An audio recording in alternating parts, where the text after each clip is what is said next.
Yeah. Long Oh, see? Let's talk to you guys. He's been lying too. He's been lying. Everything he says, don't listen to him. He brought drinks, man. He brought drinks? All right, this is like, who's dealing here now? Who's dealing? Okay. It's like,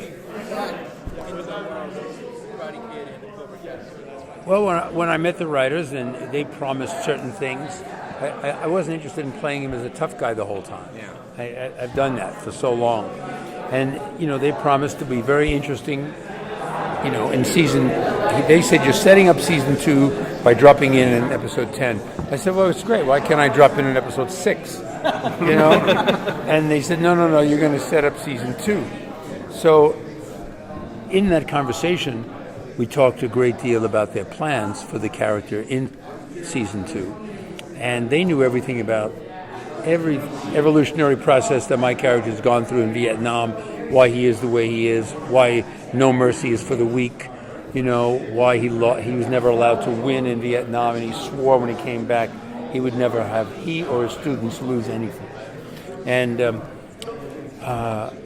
they knew all this. They had it all already. And I just personally enjoyed the fact that they were going to evolve this character in season 2, which they've done. But he's certainly not a pansy at all. But it's fun for an actor to play all this evolutionary emotion that goes on, even in the bad guys.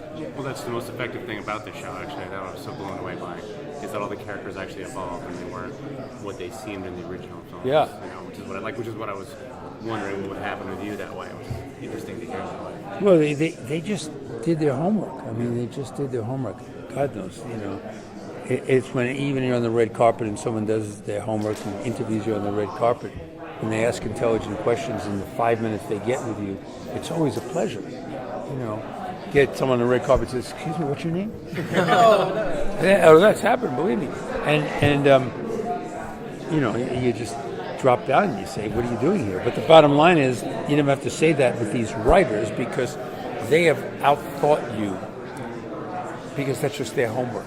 And they're so smart. They're 40 years old, these guys. They're like 3 guys with endless amount of energy.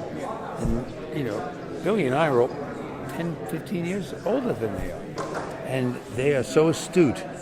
So I was never afraid that they were going to make him like... When I read the script, And just my scene alone, when I walk in. And I was a little nervous. But everybody on the set was like, couldn't believe it. John Kreese, the real guy. Because this movie meant so much to so many people over the years that this figure was coming back in. It's like if John Wayne dropped in my house, or Steve McQueen popped in my backyard and we had a cigar. It'd be unbelievable. Well, that's what it was to these people when I showed up. And I did the scene, the real story's only just begun. From my first rehearsal, first time I hit my line, take the cigar, all the way from the other end of the dojo, I hear, "Oh!" It was the first time they had heard the real guy saying their dialogue. That it meant so much to them. To me, I just wanted to know that I do it well. My good moment by moment. And so, it was always a pleasure to.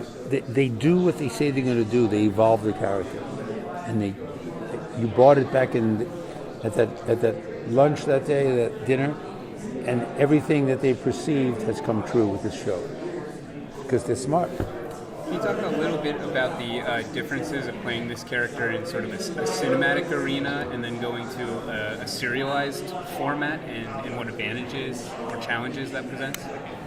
I think the difference, John Avildsen started as an editor. So, he did Joe and he did Rocky and, John carried a camera every place. So he even had a camera when we did that video. Billy directed that video, Sweep the Leg Johnny, that was out. John was at the opening and he had a video right there of us coming into the premiere. Anyway, he loved cameras and it was a very expansive experience doing the movies. There was lots of cameras and all. But you don't, and Jerry Weintraub, the producer, was very much in favor of that. But on a TV show, I think that these writers, because they were producing, executive producers, and wrote, and edited, and directed, they broke all the rules for television. They overwrote. We would find ourselves in episode 8 and be doing pickups in episode 4 and episode 2. We had 3 crews going at the same time because they did not want to sacrifice quality. They wanted to make their own little movie. They wanted to make their own Star Wars. And so we were ruthlessly working, and we couldn't complain because these cats were working more than we were. They were up in the morning shooting, they were directing, they were editing, they were rewriting at night, and they were producing the show and arguing for an extra day. So there really wasn't a lot of difference, It was a little faster, and but they were. If you didn't get your cue, if you didn't get the take proper, they would keep going over and over and over again. Like Scorsese would do 20 takes with De Niro. I could do 15 takes with these guys, and they're ruthless. They don't care. And you say to yourself, how many more takes am I going to do here? The kind of thing an actor would never complain about. But they're perfectionists, so. That's why, like this year, there's one story you think you believe or you understand this world, and then like your character and then Johnny and all those characters come back into the world, and it's just flips the script of like the movies. Because now when you see the movies, you're like, there's so much that and like so much layers. And that's why like this year's because you're the power of your character. Just by showing himself, it's like his power. How do you feel now when people see you and they see Cobra Kai, they see that like there's more story behind that being seen in a different way than just a villain? Well, his character in season 2, have you seen him season 2 at all? No. Well, I can tell you this, it's mixed. It's never Dick Van Dyke, but it's evolved. And then he goes back. And then he's evolved. And then he goes back. And so that initial John Kreese we knew of give you 60 push-ups on your knuckles and,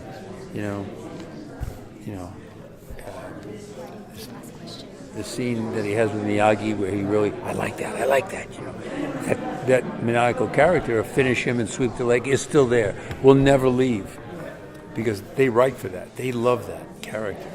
And I'm the one who pushes to be a little more vulnerable, because I really enjoy playing something softer. I cried supermarket openings, I fucking love it, So that's what I strive for, is to go in that direction, and they write for it. But they'll never lose the essence of John Kreese. First of all, too many people love to hate him or hate to love him. It's just one of those things. And I've never yet figured that out either myself. Why I could go with Stallone and we do Rambo and all that, and people would, start screaming at him and say, "Hey, Rocky," and challenge him. and sometimes there'd be a fight in a club or something, and they would, and he didn't start any problems, but they would never do that to me. There would never be sort of animosity or a challenge. There was something about John Kreese that they respected more, or loved to hate, or hated to love the guy, and they were embarrassed that they loved such a beast. You don't know, but it's quite a phenomenon. Did you get to throw down in season 2 any action scenes? I can't say anything, but I cannot. Yeah. I gotta go. All right, thank you.